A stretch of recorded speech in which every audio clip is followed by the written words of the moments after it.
Hello, Ordigger fans, and welcome to another installment of Mines MidWeek. We're joined this week by head women's soccer coach Kevin Fickes. Coach, welcome to the show. Thanks for having me. Pretty good start to the season for your squad. This past week, you guys got 2 wins by a pair of 2-0 scores. Let's start with Friday's 2-0 win over CSU Pueblo. Talk about how that match transpired and how your team was able to come out with the win. Well, I thought we had a lot of the ball, and I thought we did play a very, very good match. I was very impressed by some of the CSU Pueblo players. In particular, I thought the number 14 and the 18 were very, very good players. I thought they were very athletic. I thought we did a good job of handling what they were trying to do offensively, and I was pleased with the chances we created. Not quite as pleased with our finishing, but things that we had worked on in training, did show in the match, so I was pleased with that. Good. And then just yesterday, we're taping this on Monday, you closed the weekend with a 2-0 victory over Colorado Christian at the CSM Soccer Stadium. Talk about that match a little bit from your perspective. I'd say first of all, Christian is a much improved team from last year. They beat Mesa in their first game on Friday night. And I thought that they came in with really good energy and tried to get after us from the start, and had a good game plan. We had a really good start to the match and created a lot of chances, and we had 2 freshmen score in that match, Caitlin Kaltenbaugh and Anna Delaray. So nice to have newcomers contributing as much as some of them are right now. So it was a good match all around. Your team has been probably one of the most consistent teams in the conference, maybe even on the national level over the past 3 or 4 years. Riding a school record 20-match unbeaten streak, and you shut out 11 of your past 13 opponents, and dating back to last season, you haven't trailed in a match since October 26th of 2012, which is a span of almost 1,180 minutes, just shy of that number. And simply put, your defense has been stellar over that span. And we've seen how dynamic Jalen Yates can be in goal. But I want to talk about the defensive third for a second. And with your seniors, Jordan Hopper, Kelsey Neal, junior Nico Cusack, and freshman Holly Wayan, they've been terrific so far. So talk about that part of your team a little bit. Well, first of all, Holly has slid in quite nicely. And she's benefited from the fact that next to her are Nico and Kelsey and Jordan. She has benefited from having that much experience in terms of minutes and games and big games next to her. But she's done a good job coming on. She's she's a good athlete and learns very, very quickly.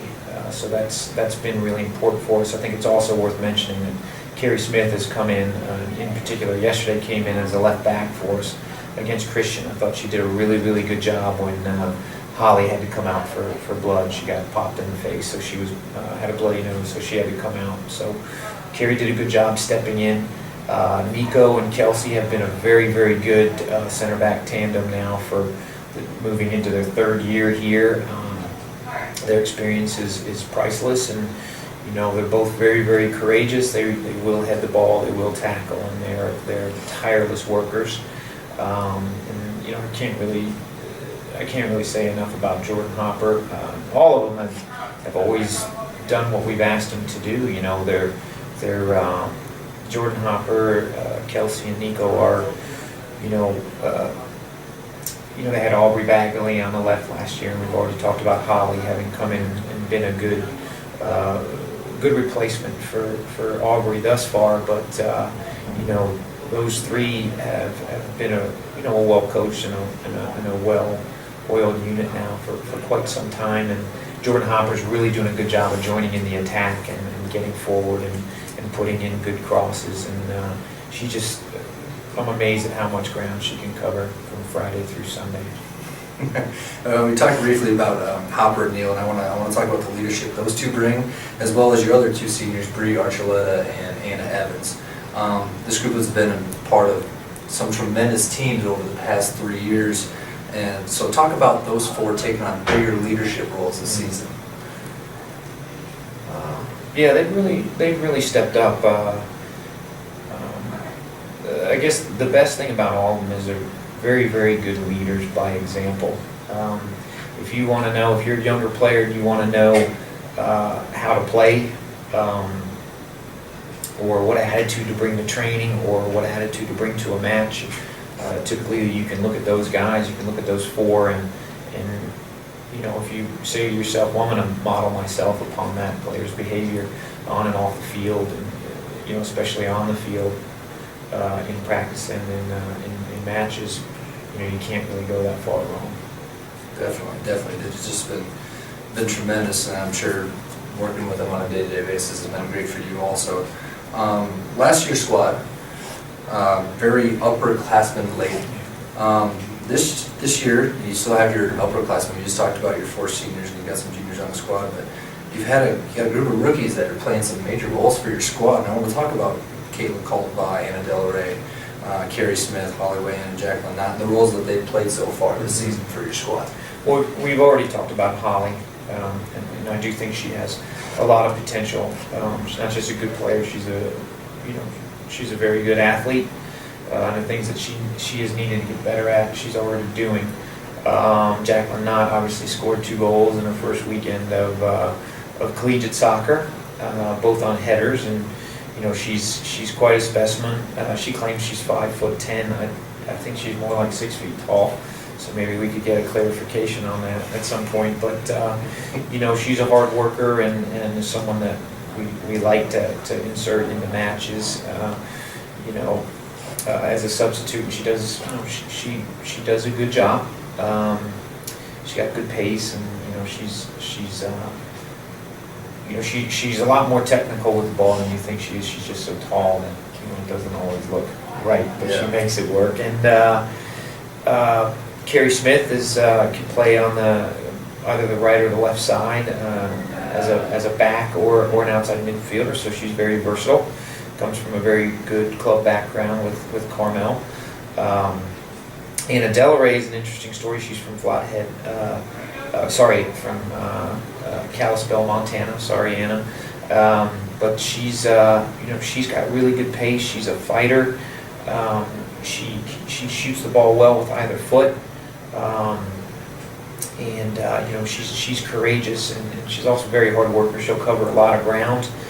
There's so many of them right now. Caitlin Colton-By has stepped into a big role, really. She has big shoes to fill. She's in the number 12 shirt, you know, worn by Megan Woodworth, who was obviously a fantastic player for us for 4 years, and you know, she's chipping in from midfield with goals, which is, you know, that was Megan's massive attribute, was the ability to score goals from midfield, and KK's she's getting it done there, and that's been really, really pleasing. Had 2 goals this weekend, 2 game winners. So that's great. Who else was in there that we were talking about? I think you covered all the ones that I was wanting you to talk about. You know, then we also have Michelle Terramura, who's given us some good minutes off the bench. She's from the Pacific Northwest, and you know, she's come and she's doing well. She likes the rain, so. She fit in very well with the Golden area over the first couple of weeks. Now, looking ahead to next week on Friday, you're going to take on Regis, a squad that you know very well. You faced them 3 times last year, twice in the postseason. What do you expect to see out of the Rangers this time around? Just a super competitive team.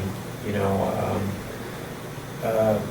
they haven't had the start of the season that they've wanted to have, and one thing I know from everybody in the conference, everybody's going to get up to play Colorado School of Mines.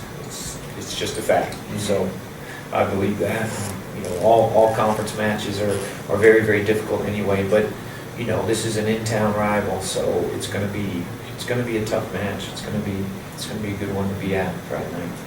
And then on Sunday, you're going to close the upcoming weekend with a matchup against UCCS in Colorado Springs. What are you telling your team to expect from the Mountain Lions? I'm not telling them anything yet, because we've got Regis, and that's the first thing that we have coming up, and really the first thing we have coming up is practice today. So I won't focus too much on Regis until, you know, Wednesday and Thursday, but most especially pregame on Friday, and then we'll deal with the UCCS when the time comes. And I think from UCCS we know we're going to get a competitive match and a lot of good athletes, a lot of hard workers, and a team that is driven hard by their coach. So we'll need to be ready for that as well. But first things first.